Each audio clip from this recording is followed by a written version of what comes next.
sukadam maranam karunam milanam maduram smaranam karunam kalavashadhiha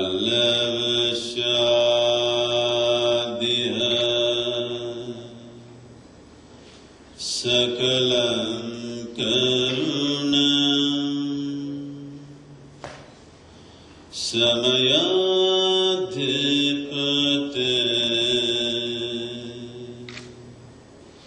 akhilam karunam.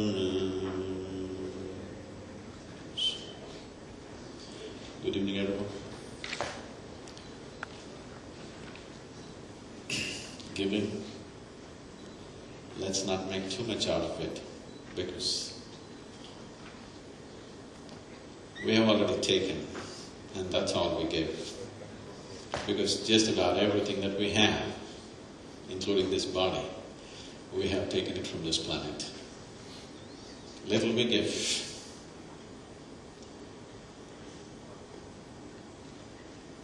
Giving is a misnomer in a certain way, because we have already taken.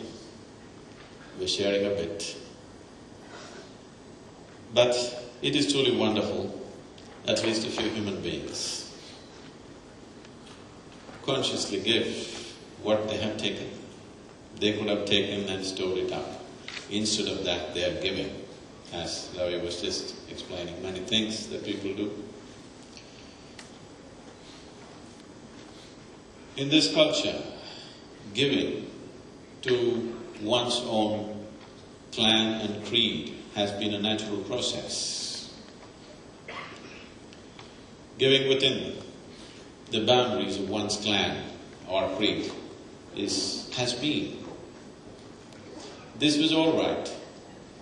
This was good enough when the structures of clan and creed were absolute and people lived well within those structures.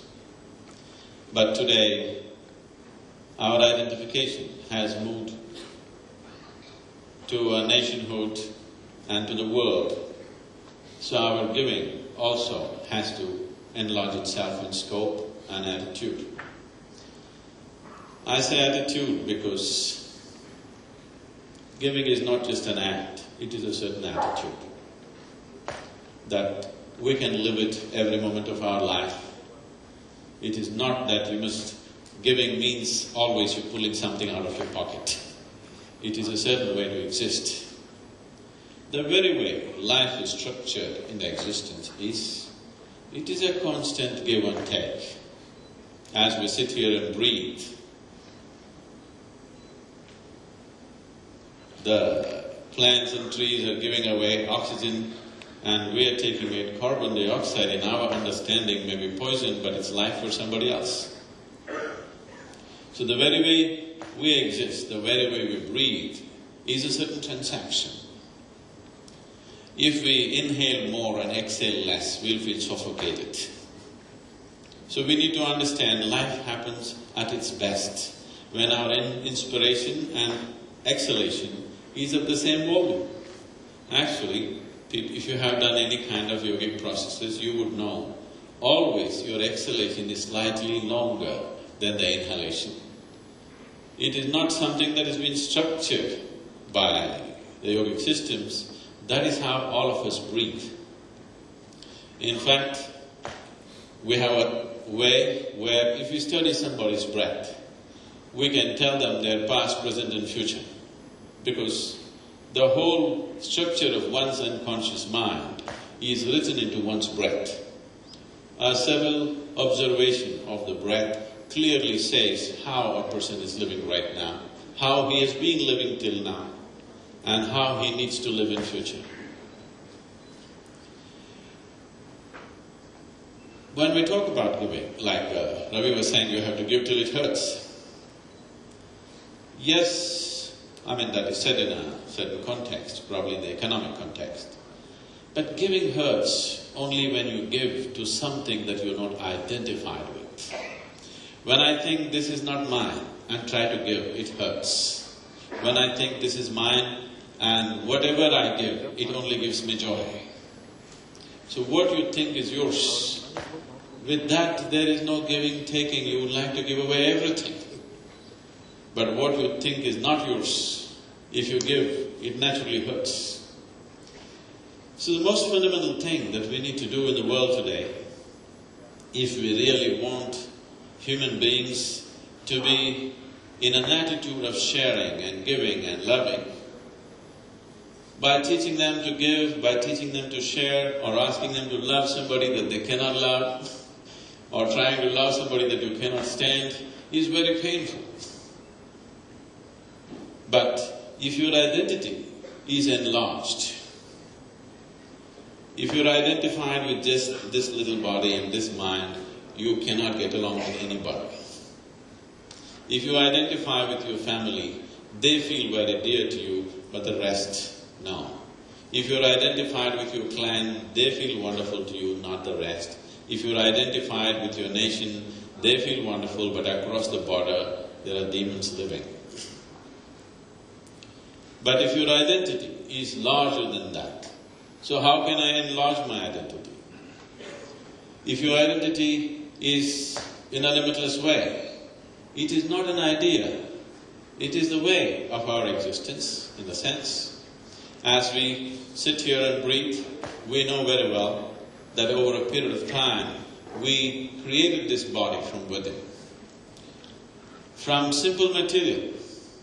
When I say this body, this human body is the most sophisticated machine on this planet, there's no question about that. This sophisticated piece of machinery we manufactured from something as simple as a piece of bread or a banana. So there is, the very source of creation is throbbing within us. If we identify ourselves with the source of creation, the whole creation would naturally be ours. When everything is ours, there is no giving, taking. When everything is yours, you do the best that you can do and it won't hurt.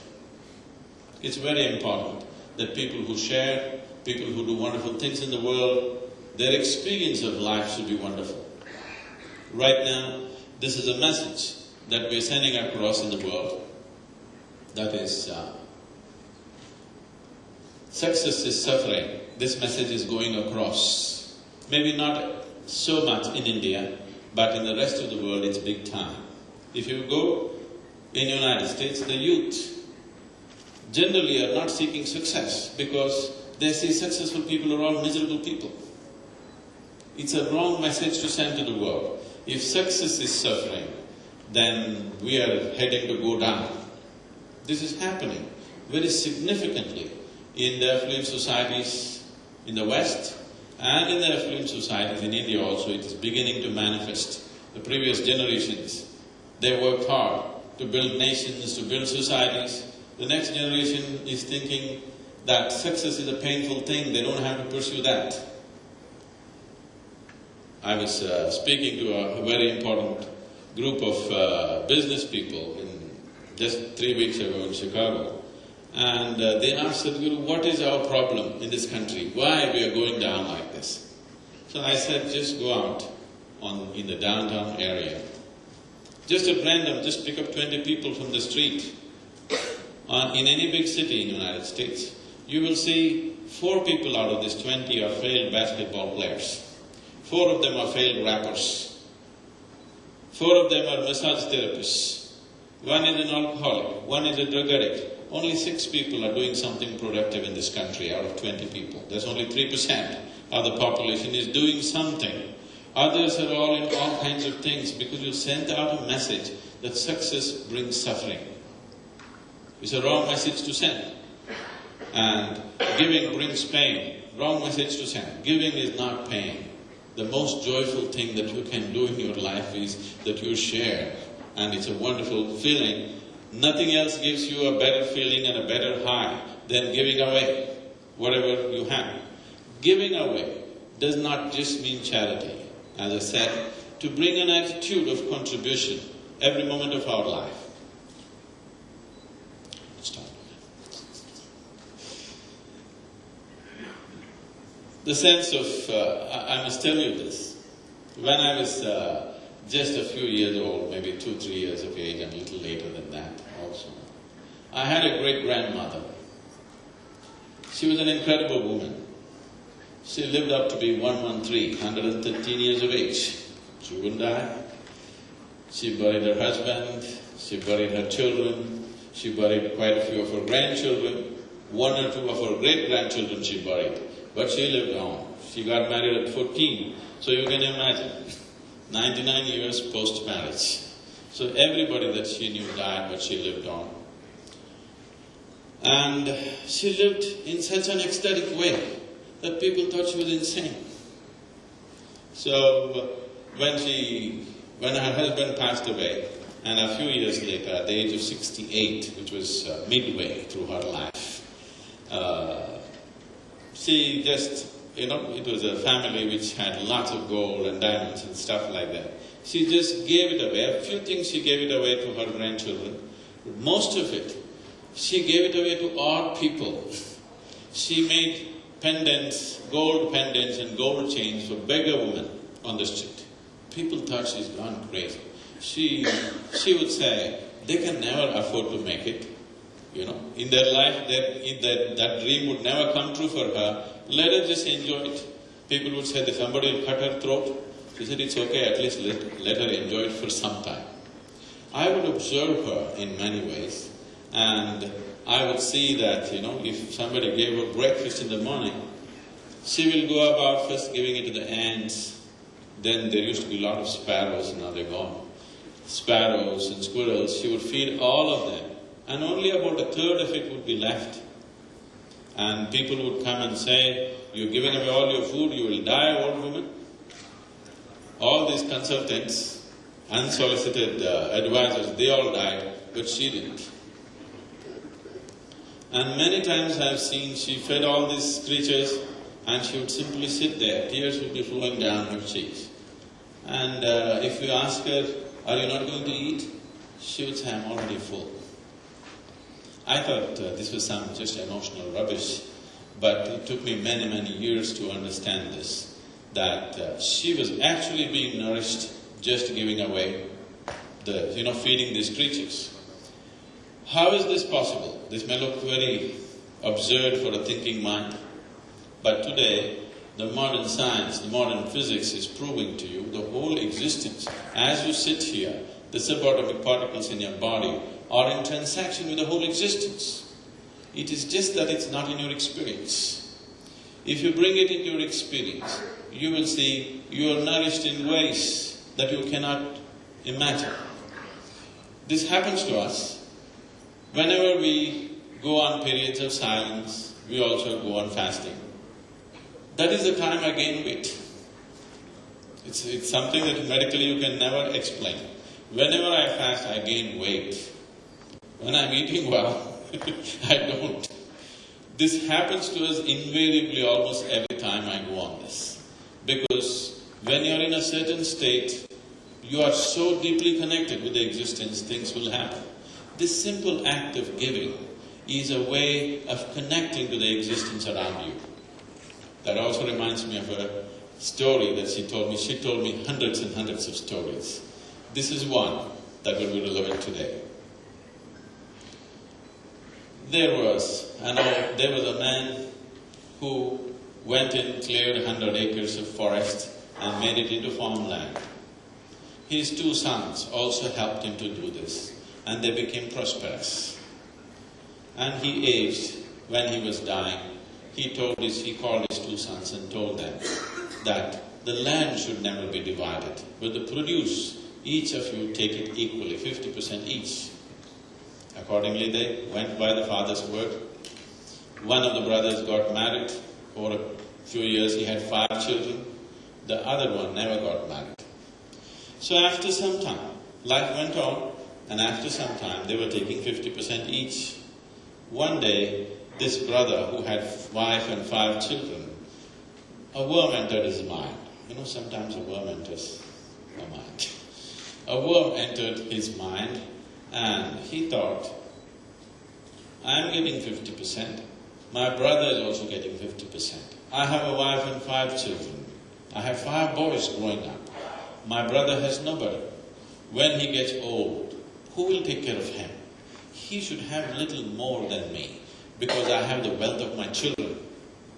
He has nothing, so he should take little more. But he is too proud, he will not take it from me. So in the night, in the dark of the night, he carried a bag full of grain, quietly walked into his brother's store and dropped this bag and walked back. So whenever he could, he went on doing this. And the same worm entered his brother's mind and he thought, I'm just alone, my brother has 5 children to feed and I'm getting 50%. But if I give him extra, he will not take it. So he started doing the same thing in the night.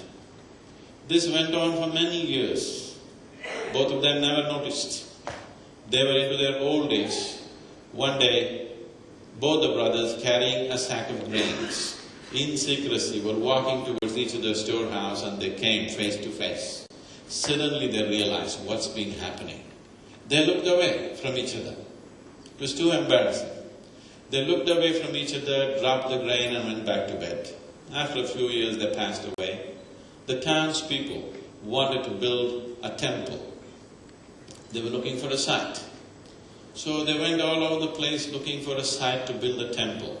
Then they decided, this place where these 2 brothers met and they felt embarrassed about their giving, they thought this is the best place to build a temple.